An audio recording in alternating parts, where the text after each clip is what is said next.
कल को कोई नहीं जानता दोस्त। जिसके पास आज 10 रुपये नहीं हैं उसके पास कल 10 करोड़ हो सकते हैं। किस्मत का बदलना पक्का ही है अगर आपको भरोसा है, विश्वास है, आशा है और आप प्रयत्न कर रहे हैं।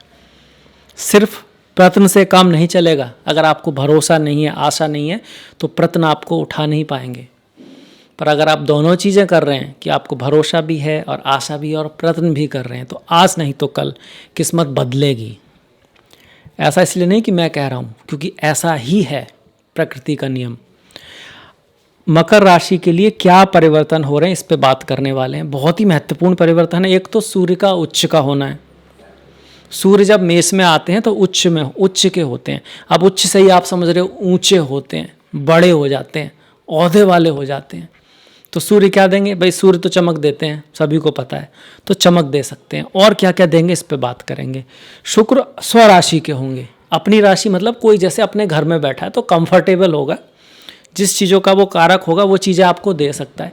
आपके केस में क्या हो रहा है कि एक केंद्र स्थान में, दूसरा त्रिकोण में। कुंडली में सबसे ज़्यादा प्रमुख केंद्र स्थान होते हैं। आप इन्हें ऐसे समझ सकते हो जैसे कोई चारपाई है और वो 4 खंभों पर, 4 चीज़ों पर टिकी हुई है। तो वो जो सबसे महत्वपूर्ण बेस हैं कुंडली के, वो पहला, चौथा, 7वां और 10वां भाव है। उनमें से एक में भी कोई अच्छा ग्रह आ जाए तो आपके में सूर्य उच्च के हो रहे हैं तो गोचर में तो बहुत बड़ी बात होगी। इसके बाद जो 2 भाव हैं उनको आप कह सकते हो 5वां और 9वां। इनको भाग्य कहते हैं, लक कहते हैं, इनको माँ लक्ष्मी का आशीर्वाद कहते हैं। और जो केंद्र स्थान है इनको नारायण कहते हैं, इनको कर्म कहते हैं, इनको प्रयास कहते हैं, इनको एफर्ट कहते हैं, हार्ड वर्क कहते हैं। तो जब दोनों मिल जाते हैं, भाग्य और हार्ड वर्क, एक सही रास्ते पे, उसी को राजयोग बोलते हैं। तो ऐसा ही कुछ बना हुआ है आपके चार्ट में। अब आते हैं रिजल्ट के ऊपर। सबसे पहले सूर्य की बात कर लेते हैं। ऐसे तो मकर राशि है और मकर और के जो स्वामी है वो तो सूर्य हैं और उनकी तो शनि से बनती नहीं है ना, बात ठीक है।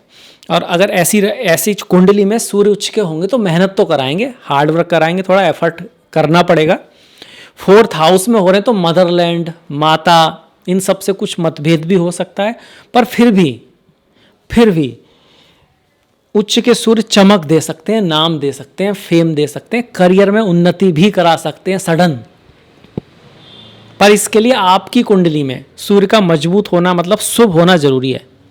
उसका संबंध या तो बुध से बन रहा हो आपकी कुंडली में, बहुत इंपॉर्टेंट है, या खुद भले ही शनि से बन रहा हो, क्योंकि आपकी कुंडली में शनि सबसे शुभ ग्रह हो गए।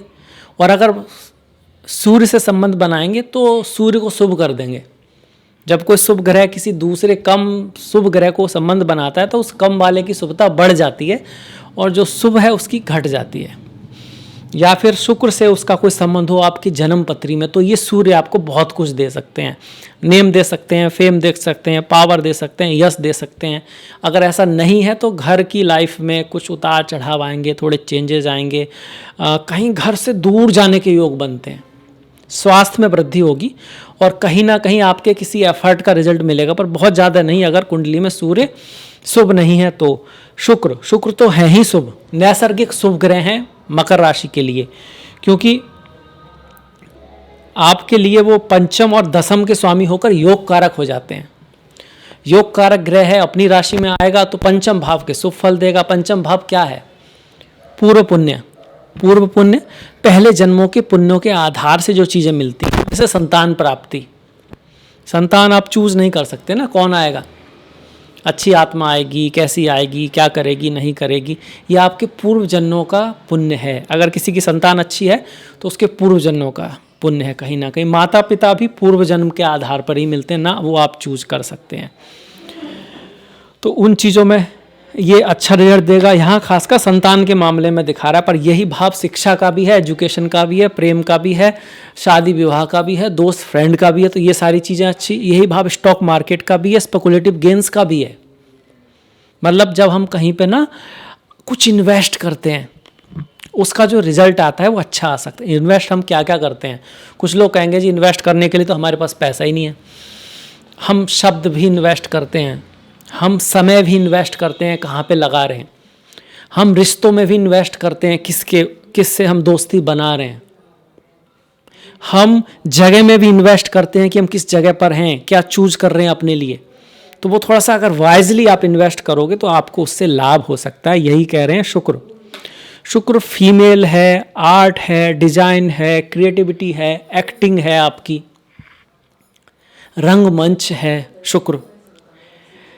तो इन सब चीज़ों में लाभ हो सकता है। परफ्यूम का काम है, मैरिज का काम है, फ्लावर्स का काम है, होटल्स है, स्पा है, ऑटोमोबाइल इंडस्ट्री है, डिज़ाइनिंग है, कंप्यूटर डिज़ाइनिंग है, क्रिएटिविटी है, ये सारी चीज़ें शुक्र है। वेडिंग से रिलेटेड काम है, इवेंट मैनेजमेंट है शुक्र आपका। चांदी जैसी चमकने वाली चीज़ें हैं, आर्टिफिशियल ज्वेलरी है, डायमंड है, वाइट ओपल है, रेशम का कपड़ा है, ये सब चीज़ें हैं। मोती है, मोती वैसे तो मोती को हम चंद्रमा से जोड़ते हैं, पर सारी ज्वेलरी, आर्टिफिशियल ज्वेलरी, ये जो लिक्विड मनी जो है ना, जो चलती फिरती है, इधर उधर जाती है, वो शुक्र में आ जाती है। तो इन सब चीज़ों के अगर आप ऑलरेडी कुछ काम कर रहे हो तो उसमें भी बहुत बढ़िया है। अब शुक्र चूंकि दसवें से हैं और अपने से अष्टम जा रहे हैं, तो करियर में कुछ उतार चढ़ाव जो पॉजिटिव हो, आप ट्रांसफ़र कराना चाह रहे थे, आप एक जगह से दूसरी जगह बदलाव करना चाह रहे थे, उसके योग भी शुक्र बनाकर कब तक रखे हुए हैं, 14 अप्रैल से 14 मई तक। कम से कम इन 2 ग्रहों की बहुत अच्छी स्थिति है। अगर कुंडली में ये 2 ग्रह अच्छे हुए, मजबूत हुए, इनकी दशा महादशा हुई, तो रिजल्ट आना पक्का है, अच्छे रिजल्ट आएंगे। इसी आशा के साथ मकर राशि वालों के लिए उच्च का सूर्य चमक लेके आए और स्वराशि का शुक्र कुछ धन लेके आए। हम वीडियो को समाप्त करते हैं, आपसे मुलाकात होगी नेक्स्ट वीडियो में। आपने अब तक देखा इसके लिए आपका बहुत बहुत धन्यवाद। नमस्कार।